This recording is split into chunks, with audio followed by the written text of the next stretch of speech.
On the 10th and 11th of January 2026 at the Town Hall, Palakkad, the 6th State Conference of Kerala Grameen Bank Employees Union and Officers Union brought together hundreds of rural bankers, not just to meet, but to decide the future of rural banking in India. This was not a ceremonial conference. This was a conference of resistance. And from this hall, many strong resolutions were passed.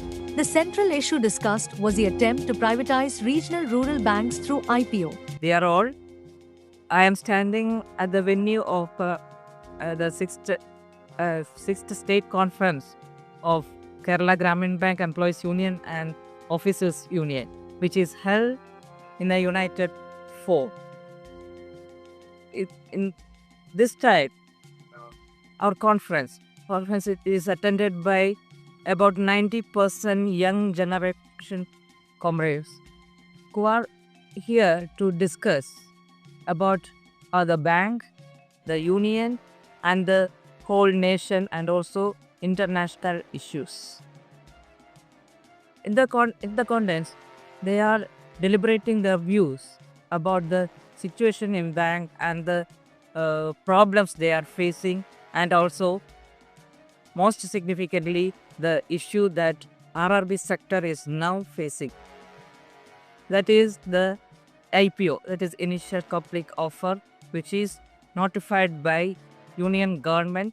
As all of us know, the law to amend the RRB rules, it was passed in the Lok Sabha during 2015, which was earlier proposed by the UPA 2 government during 2013 winter session. So now it has come to our near future.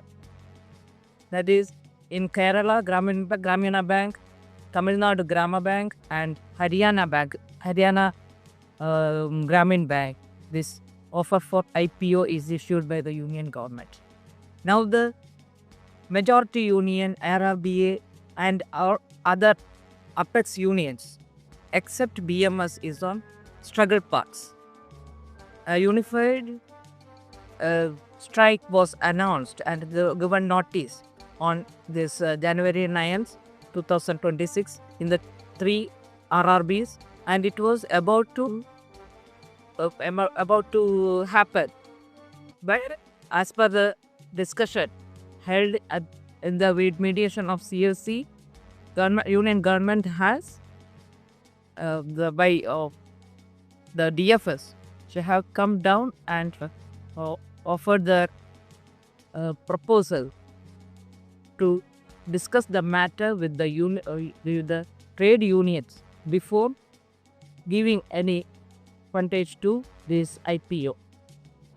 In this context, the strike has been withdrawn, but the problem, the issue of IPO is still alive. We know that because union government, they are in the front path in privatization of whole the banking sector.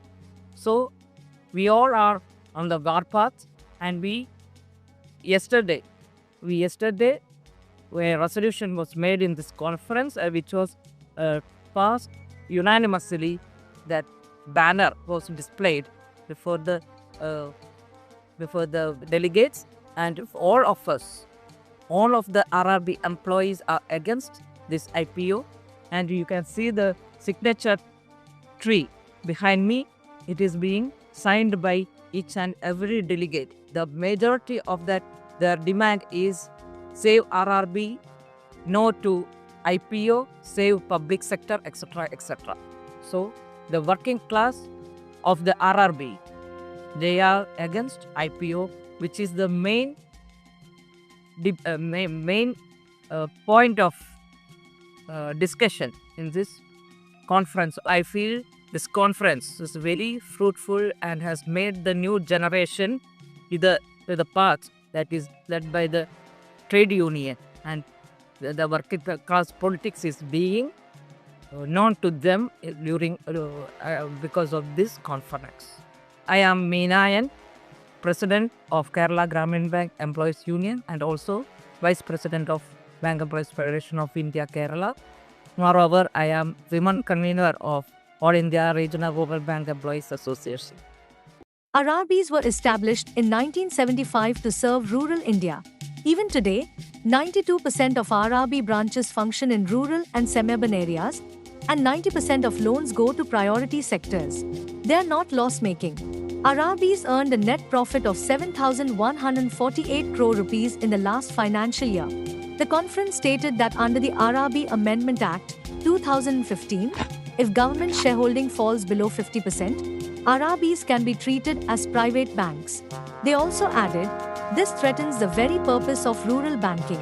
Privatization will lead to profit-driven functioning, staff reduction, work pressure, and dilution of social responsibility.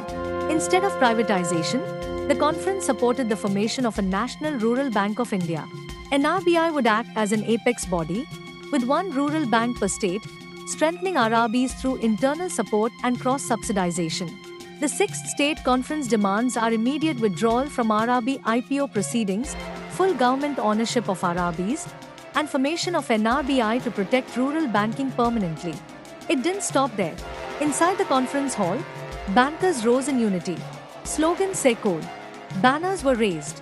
Withdraw IPO in RRBs. This was not a symbolic protest. This was a clear message. The conference adopted a resolution demanding the withdrawal of the participatory pension system and restoration of the old defined pension scheme, stating that pension should function as a social security measure and not as a market-linked investment. Another resolution addressed the issue of temporary and daily wage workers. The conference noted the absence of permanent recruitment in the office attendant cadre for over a decade and demanded immediate regularization, citing court verdicts and existing agreements. The conference also resolved to demand recruitment in all cadre, referring to staff shortages and vacancies identified by the Mitra Committee, and stated that the shortage was affecting both customer service and employees' personal lives. A resolution was passed opposing the new labor codes.